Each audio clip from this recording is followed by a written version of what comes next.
एक मित्र ने लिखा है, प्राचीन समय से मंदिरों में, खासकर देवी के मंदिरों में बलि देने की परंपरा थी जो अभी तक चली आ रही है। भारत में, जैसा कि आप अक्सर कहते भी हैं, कि कई सारी परंपराएं किसी सत्य के इशारे होते हैं और उन परंपराओं की वजह से वो सत्य समय के अंतराल में लुप्त नहीं होता। तो इस बलि का भी क्या कोई सिग्निफिकेंस है? कृपया इस पर कुछ कहें।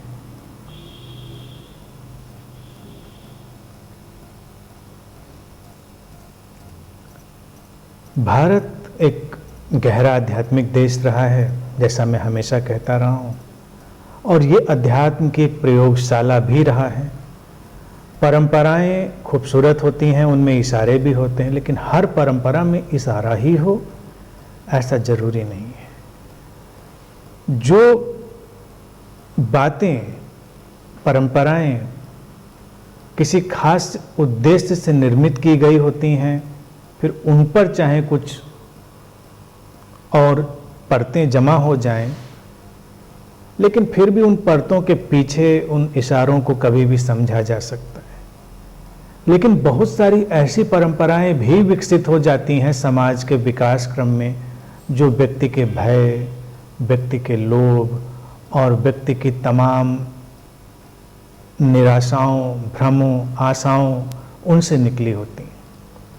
तो इसलिए बहुत ही जागरूक दृष्टि से हमको हर चीज़ को देखना होता है कि क्या सचमुच में इसमें कोई अर्थ होगा या नहीं होगा। क्योंकि अगर ये दृष्टि कोई अपना लेगा कि हर बात में कोई इशारा होता है, तो फिर वो हर बात में इशारा ढूंढने लगेगा, और कभी कभी ये स्थिति भी बड़ी न्यूरोटिक सी हो जाएगी, विक्षिप्तता लाने वाली हो जाएगी। जैसे न्यू एज स्पिरिचुअलिटी में ये एक बात अक्सर चलती है, लोग कहते हैं कि अस्तित्व में जो भी घटनाक्रम हमारे सामने है, उस हर बात में कोई ना कोई इशारा या हमारे लिए गाइडेंस छुपा हुआ है। बात कमोबेश ठीक है, लेकिन कभी कभी लोग इतने क्रेजी हो जाते हैं कि वो इशारे ढूंढने में ही लगे रहते हैं। किसी भी बात में इशारा ढूंढना है उनको। अभी वो चाय लेकर आ रहे थे, वो छलक गई, तो इसमें क्या इशारा हो सकता है? अभी अभी निकले थे, पानी बरस गया, कपड़े गीले हो गए, तो इसमें क्या इशारा हो सकता है? मैं लाल ड्रेस पहन के निकला था, निकली थी, और मेरे पड़ोस से भी कोई लाल ड्रेस पहन के निकला, फिर मैं मेट्रो में या ट्रैफिक में वहाँ गए या गई जो भी, तो वहाँ भी लाल ड्रेस पहने दिखा मुझे कोई, तो इसमें क्या इशारा? मतलब अंतहीन चीज़ें हो सकती हैं, और वो फिर एक न्यूरोटिक स्थिति में तब्दील हो जाएंगी, विक्षिप्तता की स्थिति में। तो बहुत ही संतुलन से देखें, हर चीज़ में इशारे नहीं ढूंढने हैं। अब बलि की जैसे बात है, तो बलि का हमको कॉन्सेप्ट, स्ट्रक्चर वो समझ लेना होगा। उसमें इशारा वगैरह ऐसा कुछ खास नहीं है। ऐसा नहीं है कि उसमें कुछ बहुत बड़ा विज्ञान छुपा हुआ है और अध्यात्म का कुछ उसमें बहुत बड़ा प्रयोग छुपा हुआ है। हम अगर पीछे लौटें तो व्यक्ति को कुछ न कुछ उत्सव मनाने के लिए चाहिए होता था। पुराना वक्त था, शिकार पर लोग ज़्यादा निर्भर थे, शिकार किया करते थे, और शिकार होता था तो मांसाहार होता ही था। जाहिर सी बात है, ये सब्जियां, अनाज तो हमने बाद में धीरे धीरे विकसित किया ना। तो अब ऐसे ही खा पी लेना तो अच्छा लगता है भी नहीं। हम भी देखिए खाने पीने के लिए कभी कोई पार्टी, कभी कोई पार्टी, कोई बहाना, कोई ना कोई बहाना ही तो बनाते हैं, और बहाने में चलता है क्या? खाना पीना। अब वो तो बिना किसी बहाने के भी हो सकता है। अचानक किसी दिन कहा हमने कि ठीक है, मंडे को सब लोग आते हैं, पार्टी करते हैं, तो वो मज़ा नहीं आता, उसमें वो जो थ्रिल होता है वो मिसिंग हो जाता है। तो फिर इसमें बर्थडे पार्टी होनी चाहिए, ये एनिवर्सरी पार्टी होनी चाहिए, ये विक्ट्री पार्टी होनी चाहिए, वो हमारी टीम जीत गई इसलिए पार्टी होनी चाहिए, कोई ना कोई वजह होनी चाहिए। तो पहले हर चीज को हम धार्मिक चीजों से जोड़ देते थे, और मंदिर वगैरह खास तौर से व्यक्ति के इकट्ठे होने के, सोशलाइजेशन के एक ठिकाने हुआ करते थे। तो बेहतर होता था कि किसी पशु को पकड़ लिया है और वो लाएं, उसकी बलि चढ़ाएं, फिर उसको प्रसाद के रूप में उस मांस को खाएं, सेलिब्रेट करें। ये चलता था। फिर धीरे धीरे हर चीज़ को, जैसे हम किसी डिश को परोसने में उसको डेकोरेशन पैदा करते हैं। अब आप सोचिए कि डेकोरेट करने की ज़रूरत क्या है? आपने पकाया, वैसे ही कुकर रख के डाइनिंग टेबल पे खा लीजिए, कोई प्रॉब्लम तो नहीं। बल्कि एक बार मेरे साथ ही हो चुका है, किसी ने मुझे बुलाया था खाने पे, अब तो मैं जाता नहीं किसी के यहाँ। तो एक वक्त था जब मैं कभी कभी चला जाया करता था, तो उन्होंने बुलाया, तो मुझसे पूछा, उन्हें कोई फॉर्मेलिटी तो नहीं है सर?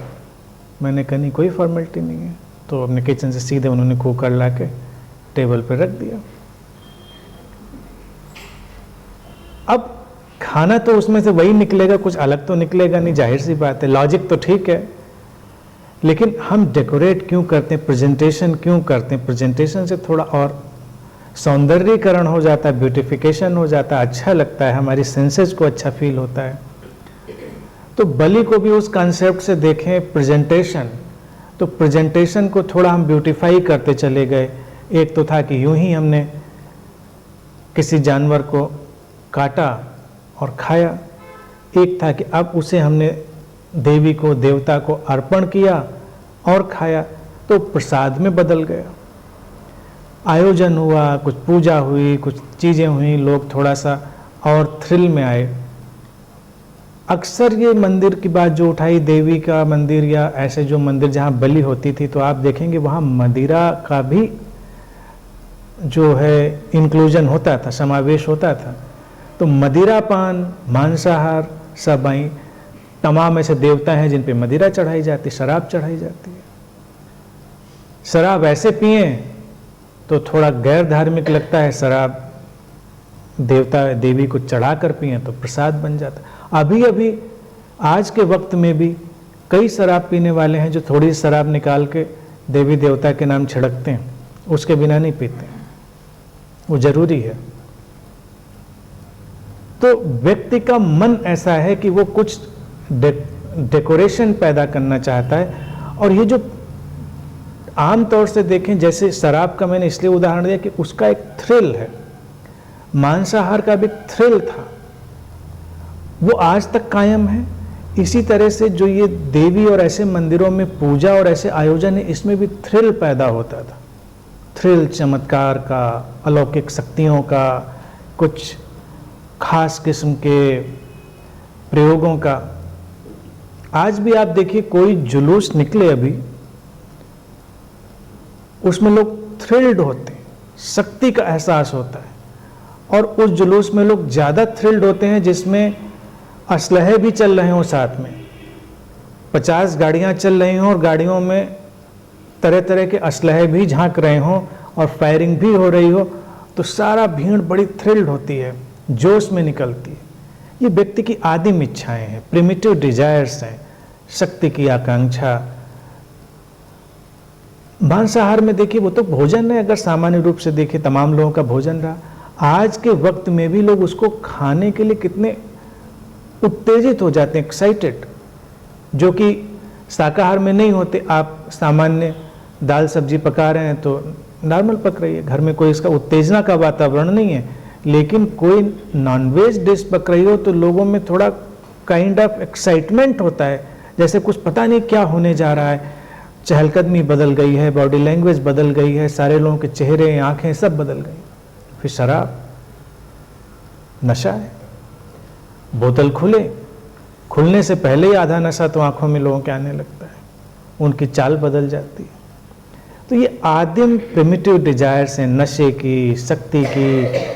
और मांसाहार में चूंकि शिकार और शिकार में जो एडवेंचर था वो जुड़ा हुआ था, तो वो थ्रिल पैदा करता था इसलिए। और अभी तक हमारे सबकॉन्शियस में, अनकॉन्शियस में वो सारी चीज़ें रिकॉर्डेड हैं, इसलिए हमको उसमें ये उत्तेजना का एहसास होता है। तो बलि को एक तो ये देखने का नजरिया है, फिर इस पर कई लोग विज्ञान भी बताएंगे। विज्ञान तो भारत में पता नहीं किन किन चीज़ों का लोग बताते हैं, और जब से मैं हमेशा कहता हूँ सोशल मीडिया एज आ गई है, तब तो हम रिग्रेसिव हो गए, प्रोग्रेसिव होने के बजाय रिग्रेसिव हो गए। जिन चीज़ों में हम आगे जा चुके थे उनमें भी पीछे जाने लगते हैं, क्योंकि ज्ञान तो कहीं से भी आप उठाइए। अभी देखिए हमारे रक्षा मंत्री राफेल फाइटर प्लेन लेने गए, लेकर आए तो उस पर नींबू मिर्ची लटकाई, उसके पहियों के नीचे नींबू रखे गए, फोटोग्राफ निकले थे, उसके ऊपर से नींबू के ऊपर से चलाएंगे तो शायद उनको कुछ अच्छा लग रहा होगा। और उस पर हमारे जो फाइनेंस मिनिस्टर हैं, वेल एजुकेटेड हैं और अच्छे विचार उनको होने चाहिए, जब ये सब टिप्पणियां हुई तो उन्होंने कहा कि हमारी भारतीय संस्कृति है। अब भारतीय संस्कृति भी एक ऐसा शब्द आज के टाइम में है ना, जिसमें सारी की सारी स्टुपिडिटीज आप डाल दीजिए और कह दीजिए भारतीय संस्कृति। संस्कृत तो है ही है भाई, किसी देश में कुछ भी चल रहा है तो संस्कृति है। लेकिन अगर हम भारतीय संस्कृत की बात करें तो भारतीय संस्कृत तो बहुत ही उदात्त, हाईएस्ट, बहुत ही सबलाइम, बहुत ही उच्च स्तर की है, जहाँ पर ज्ञान ध्यान की ऊंचाइयाँ छुई गई, शिखर छुए गए। ये सब चीज़ें भारतीय संस्कृत का हिस्सा नहीं है। जो इस सुपरस्टिशन की चीज़ें हैं, लोगों की कम आईक्यू वाली चीज़ें हैं, ये भारतीय संस्कृत का हिस्सा नहीं रही। ये भय और लोभ की। अब लोगों के भीतर प्रश्न उठता है कि ये हमारे जो इतने बड़े बड़े लीडर हैं, क्या ये सचमुच में इतने अंधविश्वासी हैं, स्टूपिड हैं या क्लेवर हैं, क्या हैं? यूं तो बड़े शातिर सब जान पड़ते हैं भाई, नेता हो और वो शातिर ना हो तो सर्वाइव ही ना कर पाए, होना पड़ता है उसको। लेकिन जितने राजनेता हों, अभिनेता हों, आर्ट की फील्ड में हों, सब लोग बहुत ही सुपरस्टिशियस होते हैं, बहुत अंधविश्वासी। लेकिन इसमें ऐसा नहीं कि सारे होते हैं, कुछ तो अच्छे भी होते हैं, समझदार भी होते हैं। लेकिन नेता में एक गुण और खास होता है, वो भीड़ को अपने साथ रखना चाहता है तो वो उन बातों को ही प्रेजेंट करता है, रिप्रेजेंट करता है, प्रेजेंट और रिप्रेजेंट दोनों, जो भीड़ की मानसिकता होती है। हो सकता है वो अंदर से बिल्कुल जान रहा हो कि ये बेकार की बात है, इससे कुछ नहीं होता, ये सब ढकोसला है, लेकिन उसको तो उन्हीं लोगों का सपोर्ट चाहिए, उन्हीं लोगों को पीछे लाना है जो इन चीज़ों में यकीन करते हैं। तो एक बार ये कर देने के बाद जो वो पब्लिक है वो आश्वस्त हो जाती है कि बिल्कुल ठीक, राइट डायरेक्शन में हम बिल्कुल सही जा रहे हैं। अब यूं देखा जाए तो ये शटल क्राइम है, बहुत बड़ा अपराध नहीं है, लेकिन लोगों की भावनाओं से, उनके विचारों से खेलना है। और यही बात लंबे समय से धार्मिक नेता भी करते रहे, रिलीजियस लीडर्स भी, क्योंकि अगर जो गुरु है वो लीडर में कन्वर्ट हो गया। गुरु भारत में हमने बहुत देखे हैं, एक आध नहीं देखा है, यहां तो अनंत श्रृंखला है, आए हैं, आते रहेंगे, कभी खत्म होने वाला सिलसिला नहीं। भारत का ऐसा एक, मैं कहूँगा, संस्कृति की महानता है भारत की। लेकिन जब गुरु एक पब्लिक फिगर बनता है और वो poster boy, poster girl type का बन जाता है, एक हीरोइक इमेज में आता है, लीडर की इमेज में आता है। अच्छा, हीरो बनने में भी कोई प्रॉब्लम नहीं, कोई अपने घर बैठे हीरो बन जाए तो क्या करना, वो तो उसकी डेस्टिनी है कि उसको हीरो बनना था तो बन गया, लोगों का आइकन बनना था बन गया। लेकिन कोई लीडर में है तो लीड जब करेगा तो वो भीड़ की मानसिकता को लेकर चलेगा, उसको माने या ना माने। तो ऐसे कई लोगों को मैं रिलीजियस उसमें भी जानता रहा हूं जो पूरी तरह जानते हैं कि ये सब गलत है, लेकिन फिर भी वो वही सब करेंगे जो लोग देखना चाहते हैं, जो सुनना चाहते हैं, जो लोग मानना चाहते हैं, क्योंकि तभी वो उनको मानेंगे। क्योंकि ये रिस्क लेना कि एक बार वो कह दें कि ये बात ऐसे नहीं है तो तमाम लोग नाराज हो जाएंगे, कहेंगे ऐसे कैसे होता है, आपने ये कह दिया और हम तो ये चीज़ मानते रहें। तो या तो वो गुरु ये रिस्क ले कि हमको वो सब फॉलोवर नहीं चाहिए, वो लोग हमारे पीछे नहीं चाहिए, जाएं तो जाएं, तो वो सही बात बोलेगा, अन्यथा तो यही सब तमाशा चलेगा। अब तो भारत में जैसे बलि की बात पूछ ली है, पुराने खत्म हो चुके चीज़ों को झाड़ पोंछ कर लोग परंपरा के नाम पर खड़ा कर देते हैं। तो बेसिक फंडामेंटल चीज़ है, आप अगर इसको बहुत अच्छे से एनालाइज करेंगे तो 90% बातें जो परंपरा के नाम पर हैं वो यूजलेस धीरे धीरे पैदा हुई हैं। जैसे फैशन भी है ना, तो फैशन भी तो परंपरा ही होता है कि भी फैशन चला रहा है, सारे लोग कर रहे हैं ऐसा, तो हम भी ऐसा कर रहे हैं, तो फैशन भी एक टाइप की परंपरा होती है। अब 100 साल तक लोग वही फैशन करते रहें तो कोई सोचेगा भी नहीं कि इससे कुछ बदला जा सकता है। अब भारत में ही देखिए, जब महिलाएं घूंघट निकालती थीं पीढ़ी दर पीढ़ी घूंघट, अब कोई कहे घूंघट निकालना भी तो परंपरा ही थी। अब उसके ऐतिहासिक सामाजिक पक्ष में वो नहीं जाएगा, क्यों कब कैसे क्या इकट्ठा हुआ।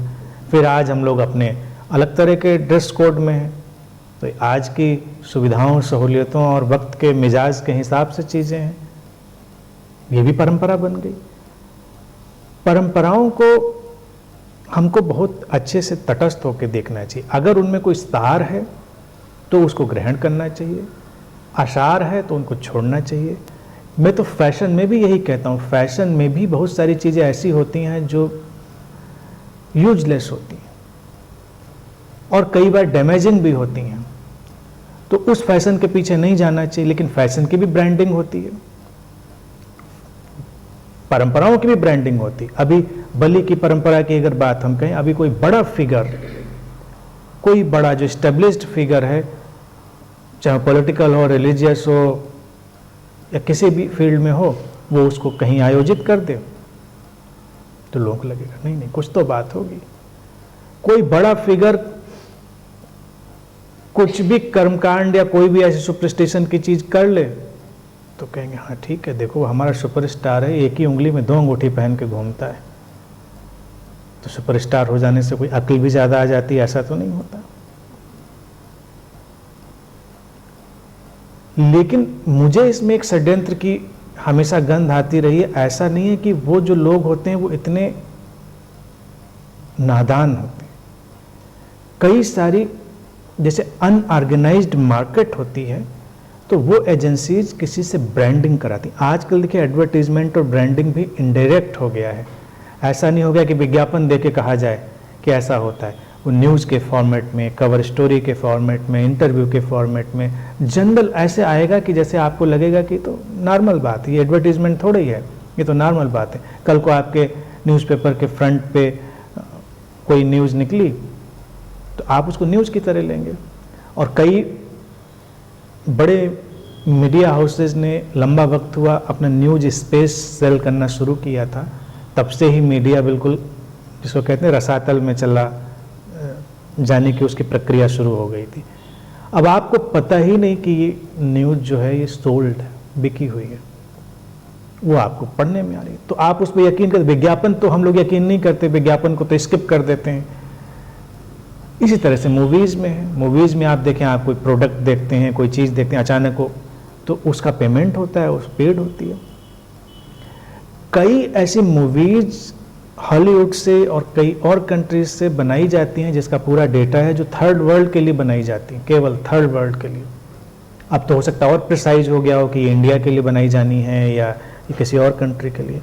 तो उसमें उनको कोई चीज़ डालनी है तो उसको उस तरह से डाल के वो दिखाएंगे कि देखो, और धीरे धीरे कल्चर शिफ्ट होता जाता है।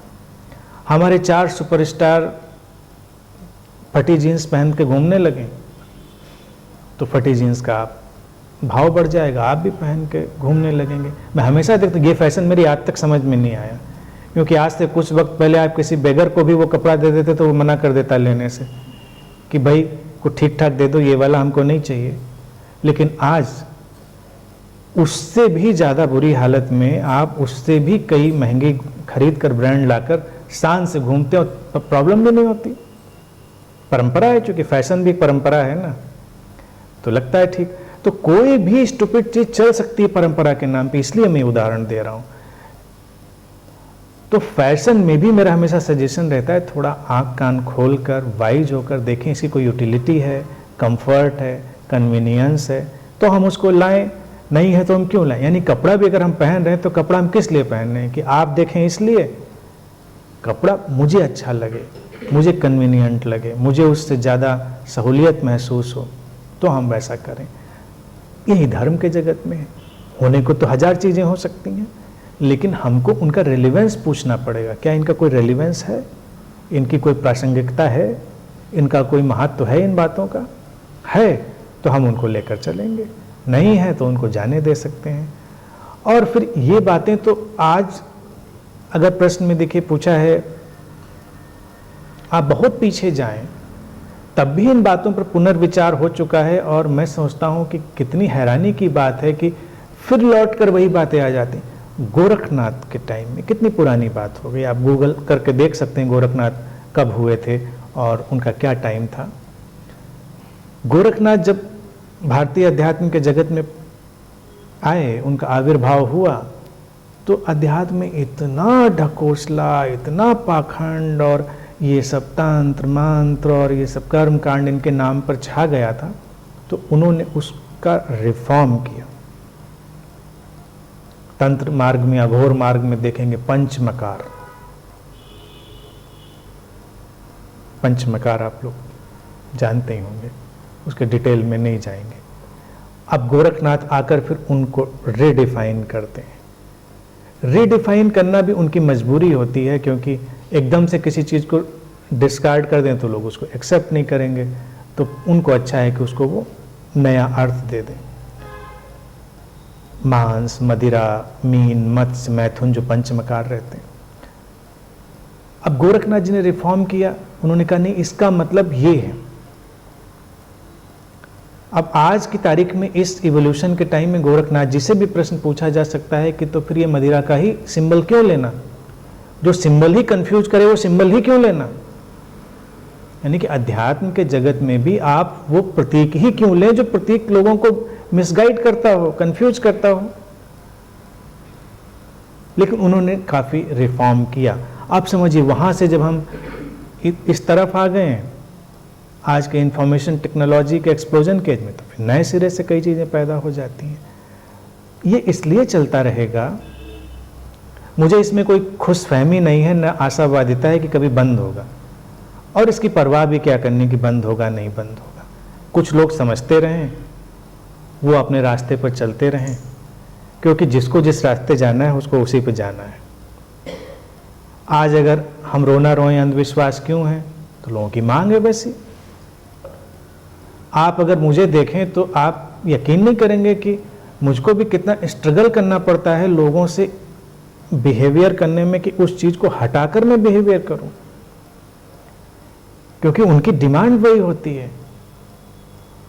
मेरे सिर पे हाथ रख दीजिए तो ये चमत्कार हो जाए, इसको ये आशीर्वाद दे दीजिए। मैं कहता हूं चमत्कार होते हैं, लेकिन वो टोटलिटी की एक मिस्टीरियस फंक्शनिंग है जिसमें होते हैं कोई करता नहीं किसी से, इतनी बात सच। लेकिन लोगों की तो मांगे ही वही हैं। तो जब ऐसी मांगे आप लेकर कहीं जाएंगे तो किसी न किसी को तो सूझ ही जाएगा कि फिर अच्छा है, फिर ये कर देते हैं इसको जब यही चाहिए, मेरा पानी छू दीजिए गुरुजी कि पानी अमृत हो जाए, तो छू दीजिए आप, अमृत हो जाएगा। आप 1000 लोगों के छुएंगे, 20 लोगों का तो अमृत हो ही जाएगा पक्का। घर जाके पिएंगे तो कुछ न कुछ जादू हो जाएगा उनका, क्योंकि उनका माइंड सेट वैसा। अब आखिरी बात इसमें यह समझे कि क्यों करता है व्यक्ति ऐसा, किस बात पर ये सब खड़ा होता है तामझाम। क्योंकि फंडामेंटल एक छोटी सी बात ह्यूमन माइंड एक्सेप्ट नहीं कर पाता कि लाइफ की फाउंडेशन अनसर्टेनिटी पर खड़ी है, अनिश्चितता पर खड़ी है। अगला क्षण क्या लाएगा, सुख दुख, प्लेजर या पेन, कोई नहीं जानता। कोई नहीं जानता का मतलब कोई नहीं जानता।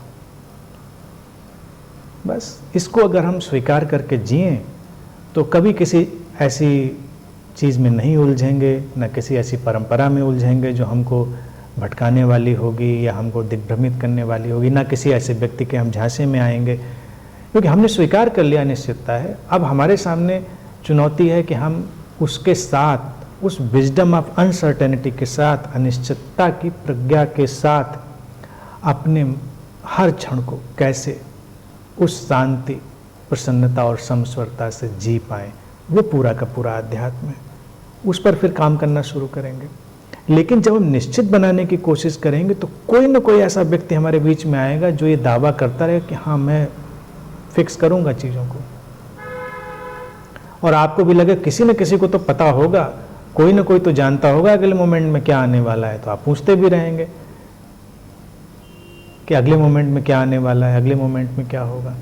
तो अगर हम स्वीकार कर लें तो ठीक है, ख़त्म हो गई बात। फिर किसी को प्रसन्न करने की भी बात नहीं कि देवी को प्रसन्न करना है या इस देवता को प्रसन्न करना है जिससे वो अगले मोमेंट को रेगुलेट कर देगा।